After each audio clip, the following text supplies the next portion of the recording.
I'd just like to thank Jeanette and Dan for the opportunity to be here today. It's really great, and I've loved working with these two. It's been 6 months in the office there at the district office, and they actually do a wonderful job. I'm really inspired by you guys. And I'd just like to add to Jeanette's commendation of you guys for what you're doing and willing to volunteer and be a bit more responsible amongst young people. And I really commend you for that, particularly coming out in a cold daylight today. I've been listening to the news on the way here. I've driven down from Kapunda, and there's a fairly serious war going on between Israel and Iran at the moment. I don't know whether that sort of thing concerns you or not. The world's a very unstable place at the moment. You may not know that amazing things are happening in Iran. Only about 2% of Iranians go to a mosque anymore, and the Iranian people are fed up with, not all, but many are fed up with this sort of clerical hardline government that are doing things, trying to force them into Islam. And it's one of the fastest growing Christian churches in the world at the moment. Hundreds of thousands of Iranians are turning to Christ and flipping away from Islam. So pray for them while this is going on. It's a very complicated situation. So, yeah.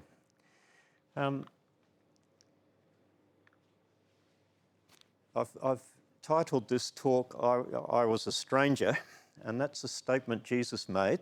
Does anyone know? Well, firstly, I'm hoping this will be more of a discussion than a lecture, so please join in.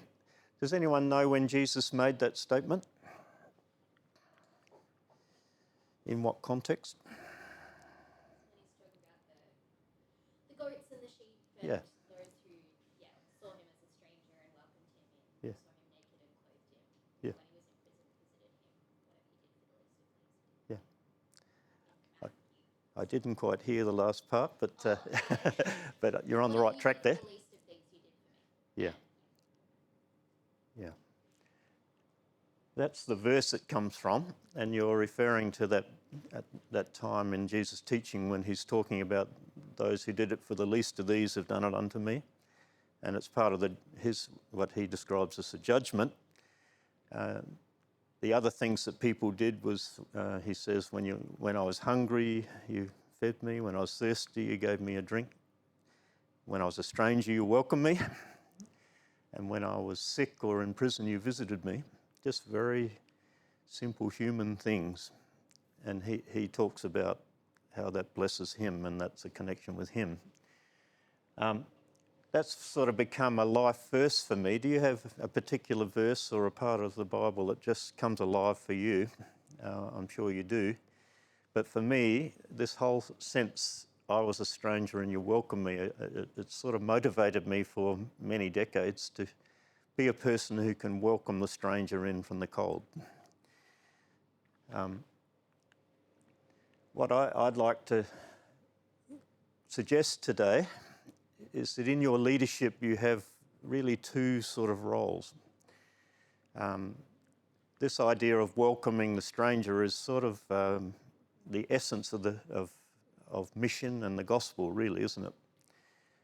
The gospel, when Jesus says, preach the gospel and make disciples, really the gospel message is that strangers can be reconciled to God through Jesus' death. He's made a way for anybody. The sheep without a shepherd can come in and start to relate to God. Part of the mission is then to take that person and help them become a stronger follower of Jesus, and that's discipleship. And so when you're in a camp, probably you're with many already believers, and that's part of the mission of God, is to be an example, strengthen them and encourage them. What I'm really focusing on today is that other part of how, as a leader, we can be someone who helps people who are still in that sort of ill-defined searching place. How can we make it possible for them to come in? And I think that's a very important part of leadership. So in your context, you may have a an unchurched sort of person who's willing to come to a camp, they're going to feel on the outer. And in one sense, I think our leadership is to make it as positive as possible for them to come in and join in. What do you think of that statement? Would anyone like to make a comment about that? This chap says, the church is the only society that exists for the benefit of those who are not its members. What do you think about that? The whole servant mentality of Yep. we're here to serve others and Yep. reference Christ. Sometimes we forget we go to church and we go to be built up ourselves and to just encourage each other. But the whole Jesus' plan was that the church became that wonderful invitation to the whole world. I think if you believe that, it changes your priorities a bit when you're in the company of a mixed group of Christians and non-Christians, or not yet Christians. Where are your thoughts going to go? Anybody like to comment?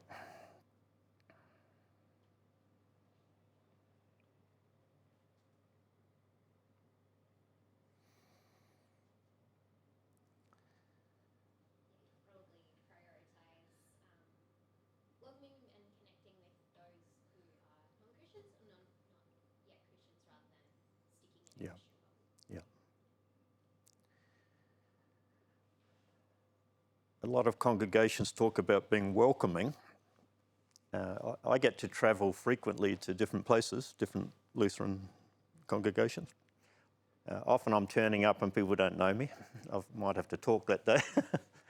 And there's quite a range of different levels of welcome that you encounter when you go into, people might say I'm fairly introverted, I'm not very good at going up to a stranger and making the first move. I think it goes beyond what we do on Sunday morning or in a meeting.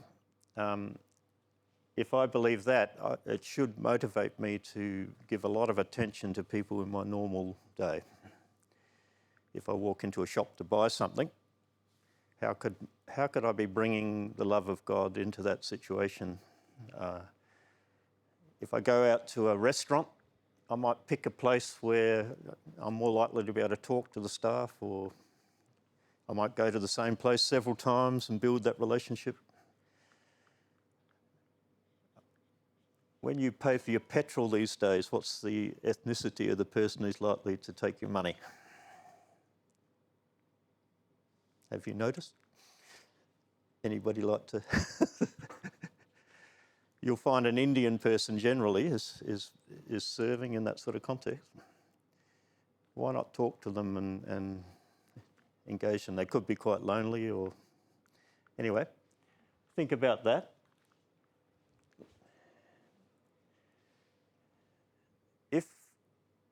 If I'm challenging you to be a leader that helps an outsider to get to feel comfortable, think about the times you've been an outsider. What are the situations in life where you've felt having to transition into something and it's a bit nerve-wracking?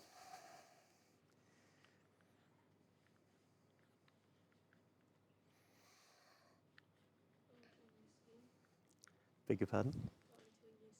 Starting a new school or going to uni for the first time? Oh, No, but that process of your education pathway. Who's had to do that recently and felt pretty anxious as they come to a new place?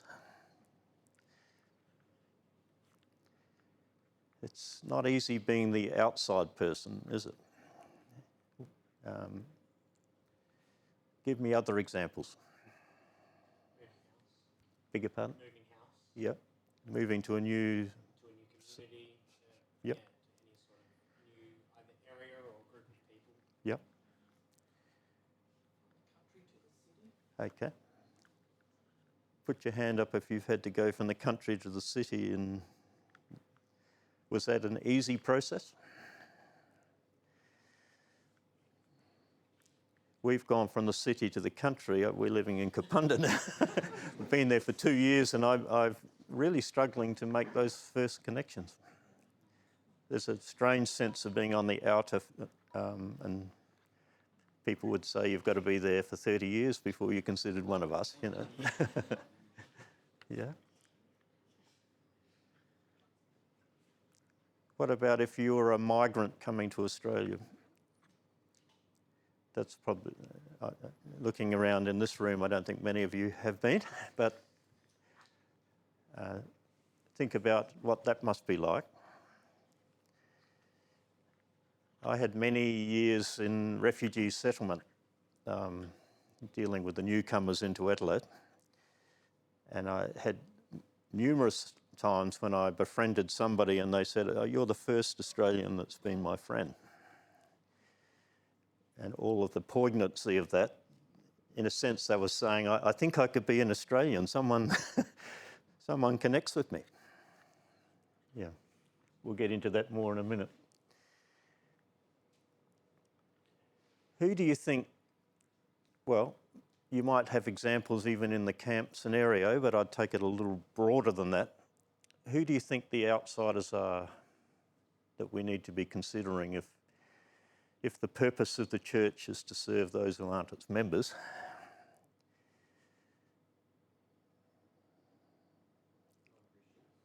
Okay.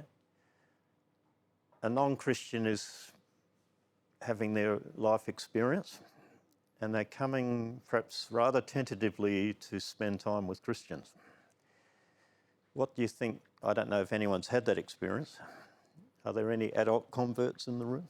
Okay. There's probably a feeling that they might be being judged by the good people in the room. You know what I'm talking about? They're probably not being, but they might be feeling that.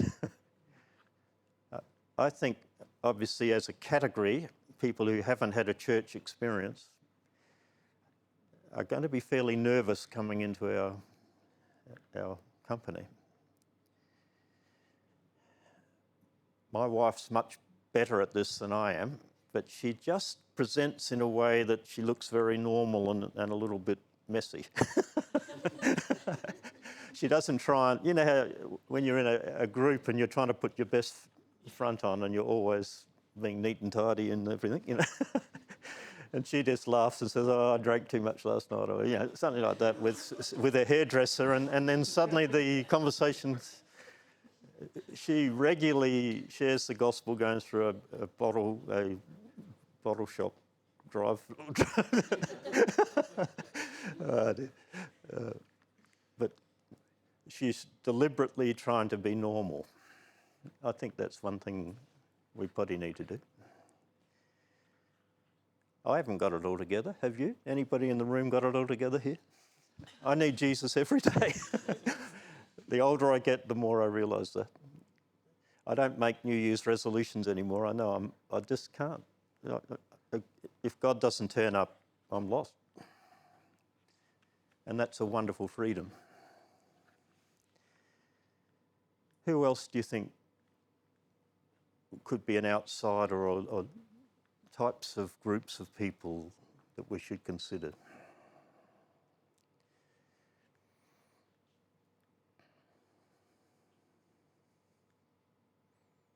I'm probably biased, but as a high school teacher, I think like the youth group, which is obviously what we're doing on camp, is Yeah. like a big place to be because it's when they're working everything out. They're working out who Yeah. they are. They're working out how Yeah. to define their values.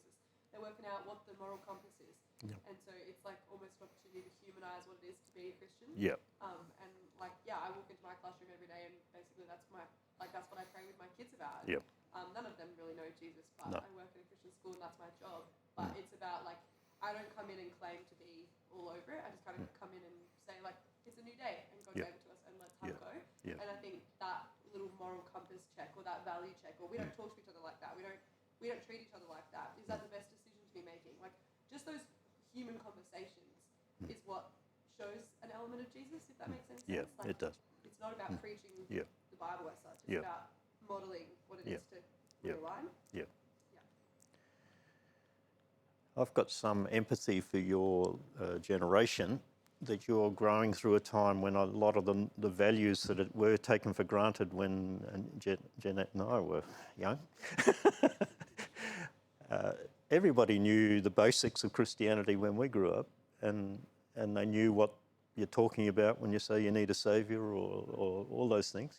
You're living in a very fluid environment where people think things we would have thought were bad are good, and they've mixed it all up.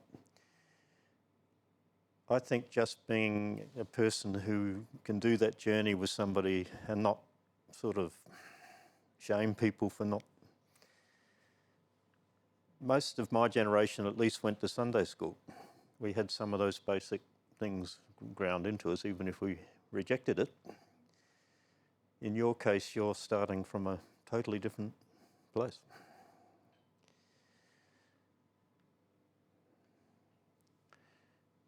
Let's think about, I'll bring some of my history into this talk, about migrants.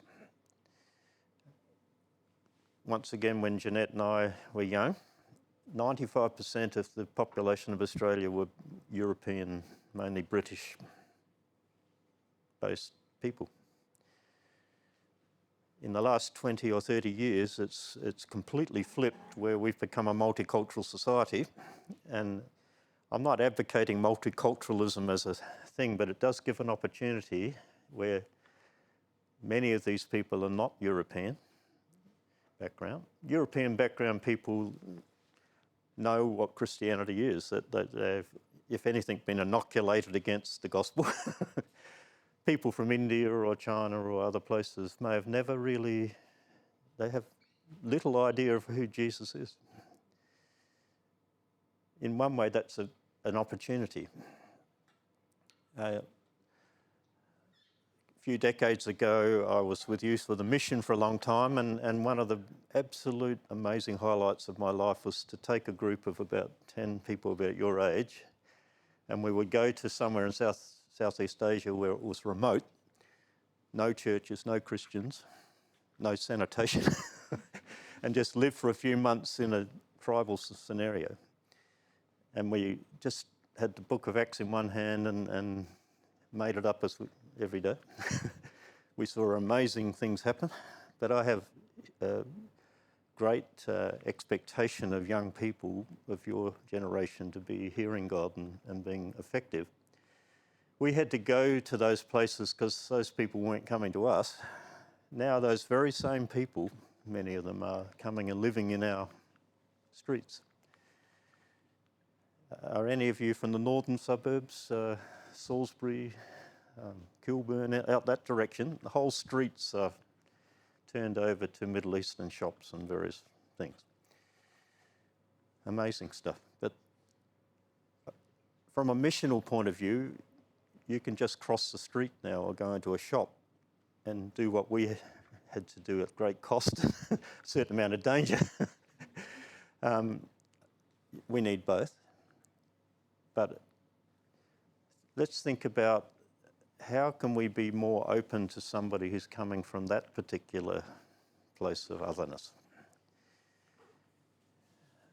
I'm amazed at how many non-European background kids are going to Lutheran schools these days. Some of them would say it's sort of 40% or more are from this great long list of non-European countries. That's a fantastic opportunity, and maybe they're some of the kids who you could be attracting. I'd like to play a little bit of this video, if it'll work.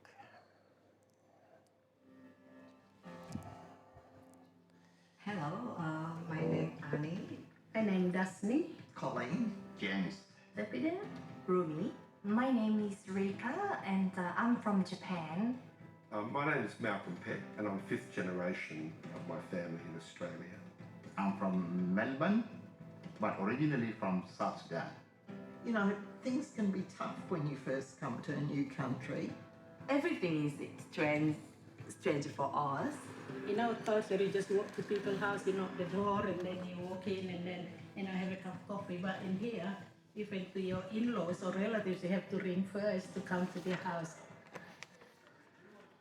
Because of communication, when you don't communicate with people, you feel isolated, you feel lonely.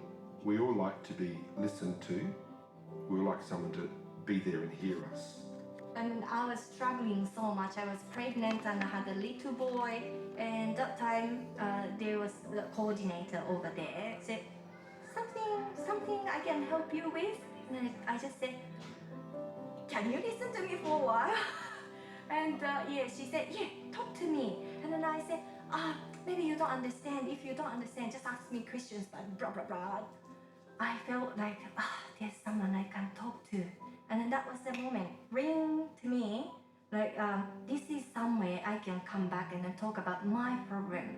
Not only how I grow up my children or which school I send my children to, but me, inside, somewhere here. Yeah. In every language and culture, kindness, generosity and respect, I think, speaks the same language.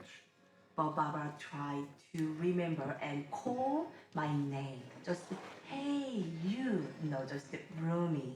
So it makes me feel proud. I think calling name means like to express respect and understand you. I know you, I remember you. Yeah, I think name is very important. Yeah. Genuinely welcome them and show an interest in them, I think. You just take a step back and listen to them. You don't have to be an outgoing person. Please do not be scared to step into our world.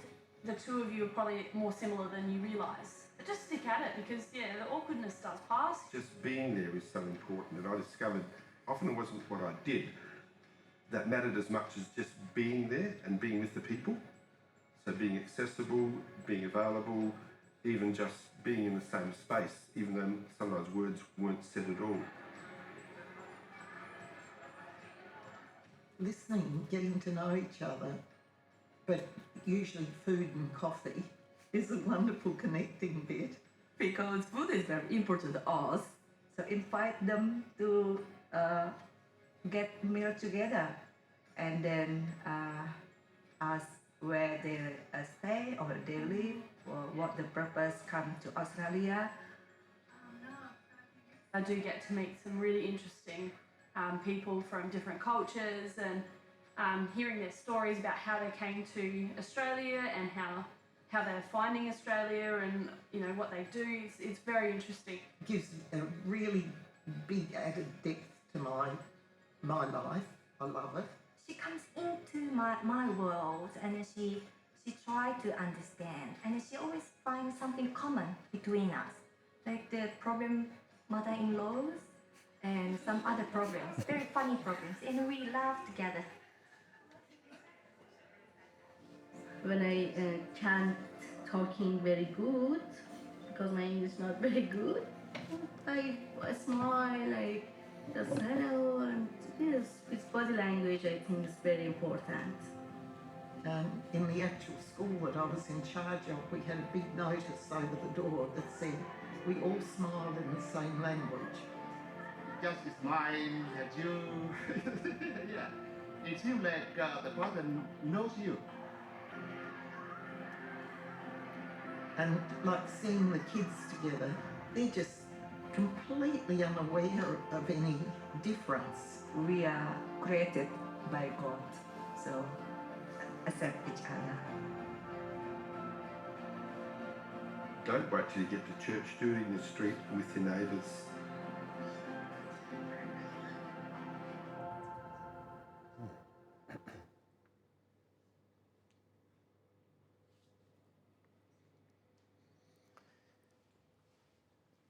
Would anyone like to comment on something that stood out from that video? I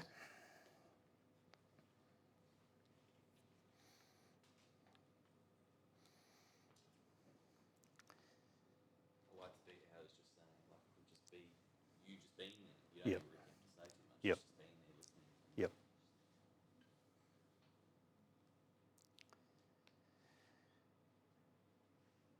I referred to the non-European migrants. In a certain sense, Australia was sort of a European colony. People who come perhaps from, I don't know, France or somewhere, would sort of feel like we have some identity here. If you come from Iran or Japan, or even that person may be a doctor or quite successful, their English could be very good. They could compete on every level with us. Usually often the migrants are the cream of society that have got a bit of ticker, and Australia will welcome the better ones, if you know what I mean. Let me say, from years of experience, that person still feels other. There's a certain sense that they don't actually quite belong. And it's that, when you say just being there, you're entering into something where that person feels they can come in close and that they can be part of it. Getting to a camp scenario or in your life with other young people in an educational space, you're probably not aware of those little acts of kindness and inclusiveness mean a great deal to that person. As I said before, people feel maybe I could make a friend here or make a life here. Particularly a person with still has an accent and they're struggling with English and they feel a bit humiliated. I'm not articulate. English might be their second or fifth language, you know. It doesn't mean they're not intelligent. You imagine learning English as an adult from scratch, or learning Japanese or something. It's jolly hard, and if people are impatient with you or they start talking loudly to you because they think you're a little bit simple, I think it comes out in that video that we just need to be a kind presence with people before we even do anything else. Taking a little time to make it easier for them. The same thing that works for that migrant who feels other would work for the young person who doesn't have their values in order. You know, I'm not limiting it to one thing, but this is one area that we're talking about now. I've put up there a power differential. What do you think I'm getting at with that statement?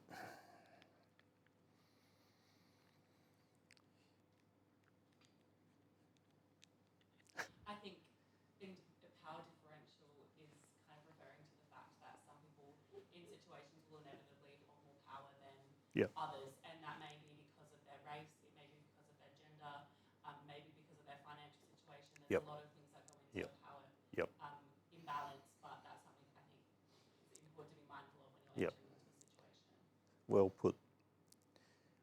I'm told that middle-aged white men have a lot of sort of sway in society, and I'm not that aware of it, actually. I feel like a goober making it up half the time. But often when we're in the power position, we don't even realise it. We're just so used to having choices, and we're in the presence of others who are struggling. And unless I invite them into that, I'd even say to flip it on its head. I think good leadership, inclusive leadership, is to flip that power differential so that you're putting it towards the person who's on the outer. How do you think you do that?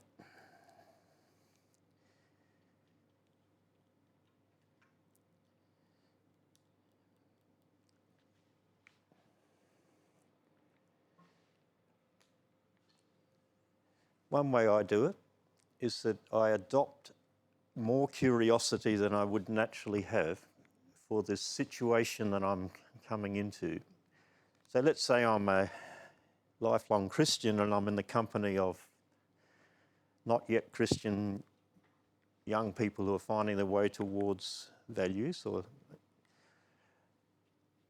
I could just stay in my sort of I know it all place. Or I could try and get into their shoes for a time, and I have an opportunity, if I really listened, that I could learn something. You can learn from just about anybody. getting back to the migrant situation. Okay, I told you something about Iran today. If I know that when I'm talking to an Iranian migrant, I can speak into something of their experience that makes them feel more comfortable with me. Firstly, I'm not assuming that they're a red-hot Muslim who hates all Christians and whatever. They're on their journey. They're trying to work out their values. I listen to the news so that I have an ability to even begin a conversation with somebody from another place.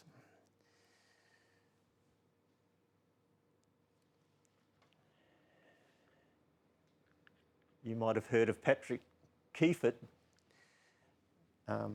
He has this wonderful statement: find a relatively friendly-looking stranger and listen them into free speech. That takes a little bit of time. But even in 5 minutes of showing curiosity and saying, well, tell me more, tell me, it's rather than hitting somebody as soon as they say something you don't agree with, it becomes a bit of a competition of ideas and values that, frankly, and I used to do that, I'm sure, and I was a pain. I thought I was so right, you know what I mean? Now I'm listening, even to somebody with different political views or different moral standards. I'm listening. What is it about this that I could learn from? If nothing else, each time I listen, I've got more to offer the next person I might encounter who's coming from that perspective. Listen somebody into free speech. What is free speech? Freedom to say what they feel, the freedom to communicate their opinion or their ideas, whatever. It's such a temptation to dive in when something comes up that you can relate to or you think you can score a point on. That shuts down free speech, doesn't it?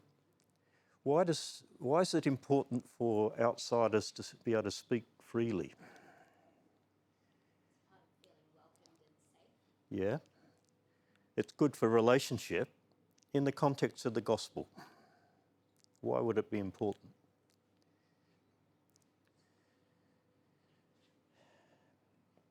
In other sorts of workshops, I talk to people about the ways you can get unbelievers to open up to you. If people don't trust us, we haven't even got the context for the gospel. No one's going to listen to my message about Jesus if they don't have any trust of me. You don't take on something from some source that you don't trust. We're building an openness between us and the other person, that tentative attendee at a camp or whoever, it's many places. I've seen it happen when my wife and I will go to a restaurant and we're being served by a person from the Middle East or something. Even in just the context of a meal, we get to free speech frequently because nobody ever talks to them. They're just an anonymous waitress or, nobody cares. Not nobody, you know what I mean? There's that feeling of being other, and particularly if you go back 1 or 2 times and remember their name, and when a person trusts me enough to share a concern, something from the heart, then my gospel moment could begin. I'm not saying hit them with a set speech at that point, but something of the trust I have in Jesus could come and interpose lovingly into their worry. I told a little story at the synod, excuse me for repeating it, you guys, but a waitress at a restaurant, we had a very warm interchange. She was an Indian woman, Sikh background, and we remembered her name, Preet. A month later, my wife and I walk in, Preet, how are you? And she's a bit shocked that she wasn't used to someone like these Australian, she's looking at us fairly intently. Preet, how are you? And she immediately said, I'm not so good. This is after one previous conversation. I've just had news my dad's very ill in India. He has to have an operation. He could lose his eyesight. I'm there, wow, you must trust us to even say that. And it was just one of those moments. There were hardly any customers. We took her hands and said, Preet, could we ask Jesus to help your dad? She would expect we were a Christian. She immediately joined us in that prayer. 20 seconds and she's crying. And I walk away thinking, wow, how did that happen? The main thing that happened was my heart changed towards Preet, and I felt like I wanted to pray for her as often as I thought of her.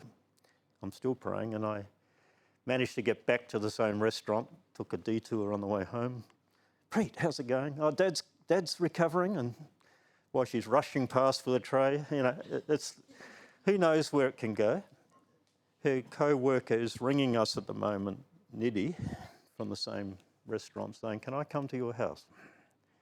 This is after one or two of that type of conversation where people look for someone who has hope in their life, someone who has direction in a world where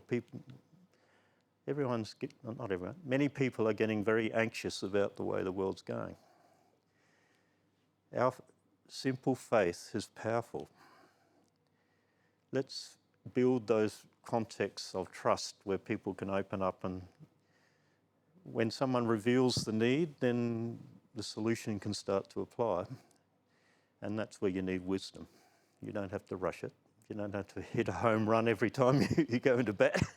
You can nudge it and go back, you know what I mean? People don't care how much you know until they know how much you care. This is the opportunity to be a leader who uses your position of power to serve the situation. Let me spend a few minutes. There's one way you can flip it. This always works for me. It may not appeal to you, but I call it the mother tongue principle. And we've just had Pentecost last Sunday. God chose to do something special on the day of Pentecost, where I think the statement that they make is, we've heard the mighty things of God in our own language. Why did God bother with that? He could have just used Hebrew. In fact, they were all bilingual people probably who could have spoken Hebrew or Aramaic or whatever. But he comes to the heart. And when you can address somebody in their heart language, I've watched them melt time and time again. Particularly if it's a non-European language in these people who nobody bothers to learn my language. When I said I was a stranger and you welcome me has become my life goal, I've tried to learn to say hello in as many languages as I possibly can. I'm hoping all my life and I reach a point after about 30 languages where it starts to drop off. But to be able to hit somebody with at least one hello in their language, immediately that person who's on the outer feels this person's interested in me. If you can add in a bit of understanding of where they came from. Oh, you're from Iran. Does that mean you lived in Tehran or Isfahan or something? Some pluck of something out of the thin air gets you into a conversation every time. But how many languages, non-European languages in this room could you say hello in? Give me an example. Can anyone say hello in Japanese? Konnichiwa. That's one. Mandarin. Ni hao. Two.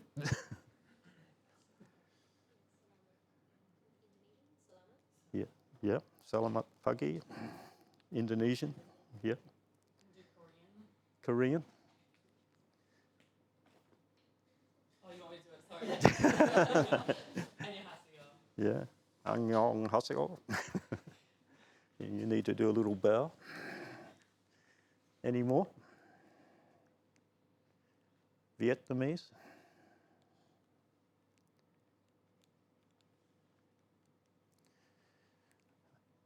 I won't draw attention to myself by telling you, but How about many of these Africans speak Swahili? Do you know how to? There's certain languages, regional languages, that if you could learn a single word in, it's like a key, like a pin to get through the door.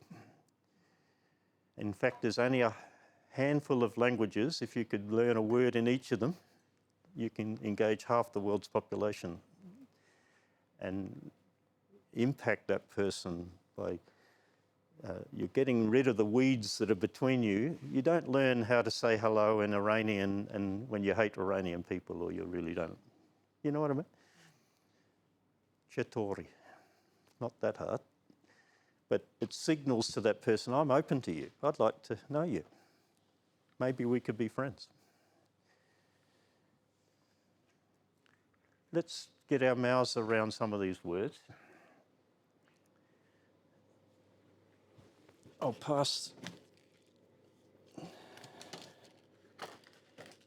I've got some of them, just spread these around. There's about 4 or 5 different languages in each of these.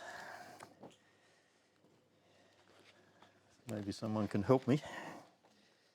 You might pass those around.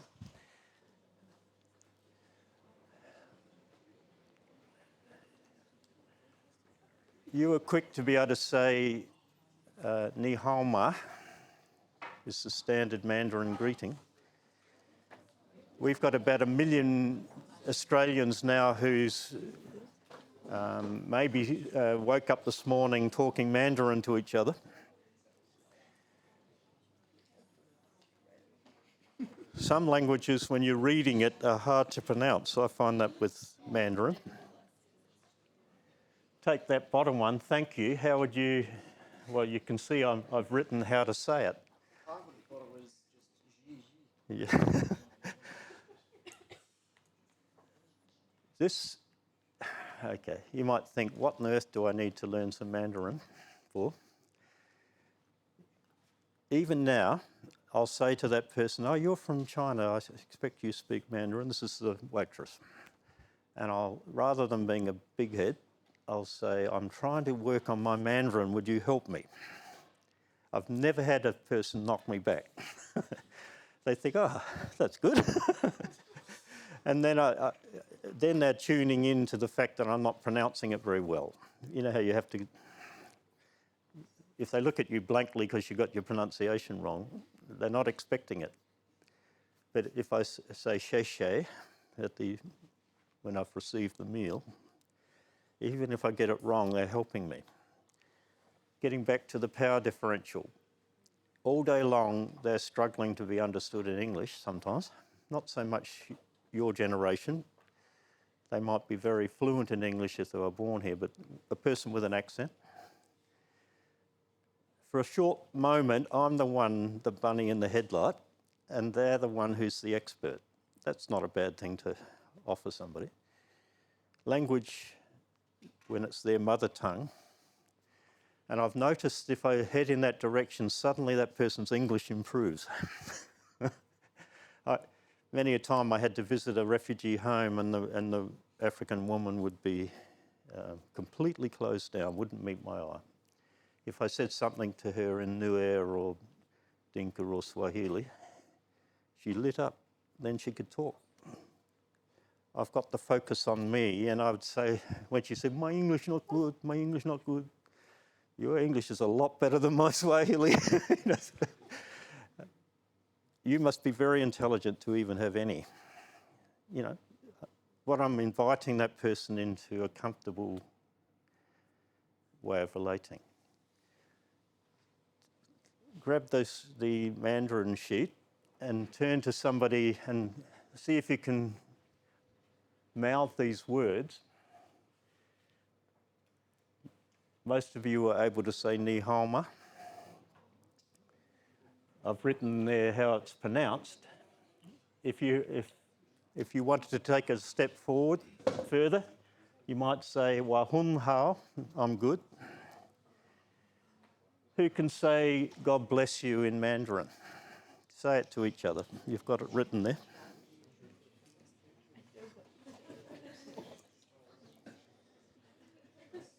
Sang di shu fu ni. That's getting into another bracket.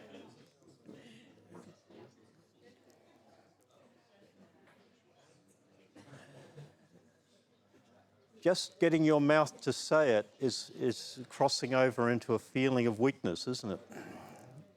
You're being like a child. You need to become a little child to enter the kingdom of God. There's some benefits in this to get rid of our sense of entitlement to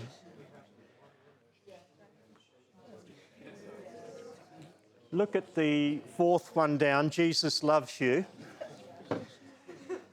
My wife learnt that saying, Yesu aini. She walked into, we were at a hotel checking in. She had a bit more time than me. The woman in front of her was Chinese. She said, I hardly know any Mandarin, but can I practice? Yesu aini. The woman cried. Within 15 minutes, she was praying with her to receive Jesus.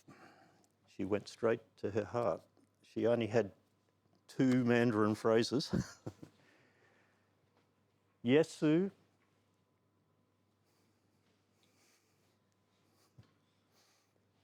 aini.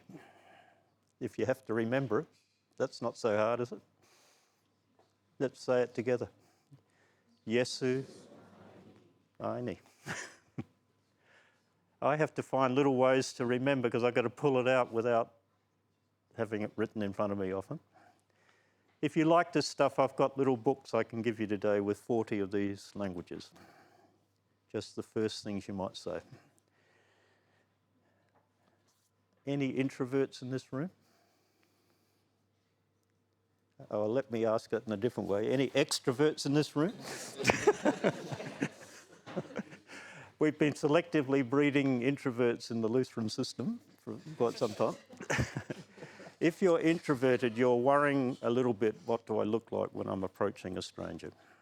Because you don't want to offend them. You're more sensitive to that stuff.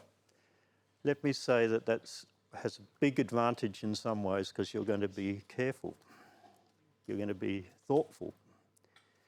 If you're introverted and you can pull out Yesu aini or something like that and see a grin come on the face of the person you've just met, that gets you over that hump. Extroverts just do it without thinking. For me, if I get close to somebody, that's a big deal for me in a day. That makes a good day. When I have a good talk to that attendant at the petrol station who's Indian, and I say, what part of India are you from? And I've recognised that there's about 5 different parts of India they're coming from. They're not coming from everywhere. And there is a regional language for each part of... If I can say hello in Gujarati or Tamil, immediately that person, if there's no other customers, wants to talk to me. I've just got through the door. The introvert in me feels very comfortable at that point because I have a little bit of knowing of that person. What did I do with my clicker?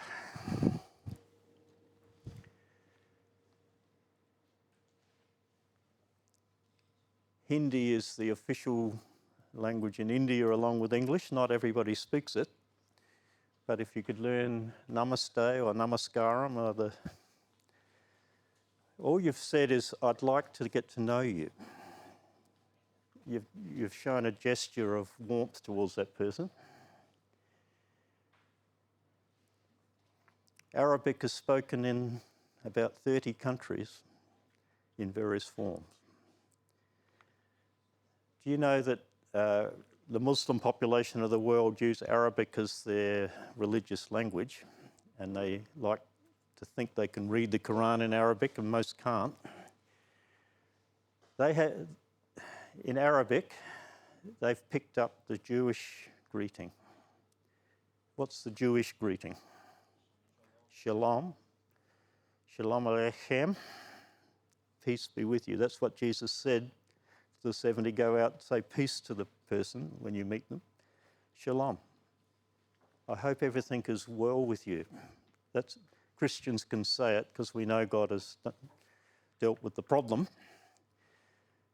Middle Easterners so love that that they've just taken it and turned it to an Arabic.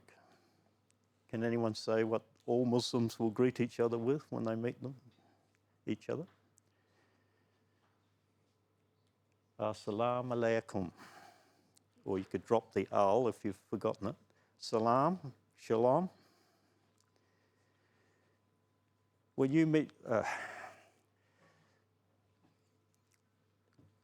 Muslims are handy because many times the woman wears something that shows that's a Muslim family. That's similar to Sikh men wear their turban, so you can approach a stranger and be pretty sure you know what language they speak. If you said Al-Salam Alaykum to any Muslim person, they will repeat back Alaykum Al-Salam to you and peace with you. You've immediately removed a barrier between you by just knowing those 3 words. Can we say peace be with you to people before they're a Christian? I've got some printouts of these. If any one of these you want to chuck on the fridge, or you can take my little book. This one, Sikh people generally come from the Punjab. Do you know where the Punjab is? Northwest India, Pakistan. And 5 centuries ago, a new religion started there called Sikhism, and it's a combination of Islam, Hinduism, and Christianity. Sikh people are told they must be friendly. They must help a person. If you broke down on the side of the road with a car problem and a Sikh person drove past, they will try and stop and help you. That's handy. They're already motivated to try and engage. There's your pin, Sat Shri Akal. God is truth. They already want to talk to you. They look at you and think, this person's going to have no interest in me, I'm just that other. I'm the odd-looking person with a turban. I've never had a Sikh person knock me back with a conversation if I say, Sat Shri Akal. I've just said, God is truth. I can own that statement. I could get into, what does that mean to you? This is what it means to me. Jesus said, I'm the truth. If you can learn 1 or 2 more, they're very impressed. And the more unusual the language, it's like triple word score and Scrabble. You get, if you can pull it out, introverts get into this stuff. They do put a lot of energy into something other people can't see the value of. That's the last of my thing. And I've run out of time. But I mentioned that I've made these little books from my refugee experience. And I talked about how I'd have to go and visit a home of people who've just arrived, nervous as heck. I'm the important, powerful person with the badge. As soon as I hit any sort of resistance, I would go into this. And I'd say, teach me your language. And then food's coming out. Don't go to a Middle Eastern home with a full stomach at any time in the day. The pans are rattling and the woman is immediately cooking you something. At least try it. It won't kill you. But I gave up trying to say, don't bother, don't go to any trouble. I'm just, and until you go, almost all non-European cultures have a way of dealing with people where they do the personal stuff before they get down to what the other thing. If you don't enter into that way of relating properly, I'd walk into a room of 10 people and I'd have to introduce myself to each person. They couldn't even hear me until I'd acknowledged them as people. Then the cups of tea are coming out. Recently I was with a group from St. Paul's in Blair Athol, and we went for a prayer walk around their streets, around the church. If you're familiar with that, there's many Middle Easterners. We're coming back from our prayer walk, passing a house. and there's about 10 men and boys sitting in the front yard talking to each other, and I felt cheeky, and they were drinking their coffee, and I said, "Could we try your coffee?" And immediately they grabbed us and took us in, chairs were out, and the little boys were bringing Middle Eastern biscuits out and all sorts of things. And we found out they were refugees from Syria and only just arrived 2 or 3 months before, and that there was another refugee family opposite, and they were the only people who knew each other. Each time we go back, they'd sweep us through the door, want to give us food or whatever. Their English is pretty low. My Arabic comes out, and I have a little Arabic lesson with them, but there's such beautiful warmth that until someone does that, that Syrian family is going to feel estranged. Till somebody does that in the high school, the Lutheran school, of that non-European one, why not show an interest in their lives? And even, I've had people who've been here 10 years working in some professional capacity, and we invite them for a meal, and they'll say that you're the first Australians who've had us in your home after all those years. That's impactful.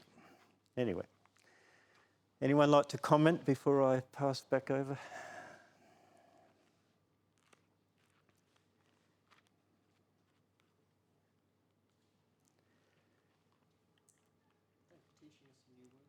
Beg your pardon? Thanks for teaching us some new words. There it is. And if you want, I'll leave out some printouts. If there was a particular page, I find if I stick it on the fridge and I find a little buddy who will keep me at it. Do you know in the LCA office in Archer Street, there's a whole number of people from India and the Middle East who are working there, who aren't necessarily Christians. You imagine what I did when I went to their office? We would, every time I greeted them, there's an Iranian woman in the IT department, and I'd say, "Hubi," which is, "How are you?" And she just burst out laughing every time. Nobody in the LCA office greets her in Farsi. But I know she's starting to open up.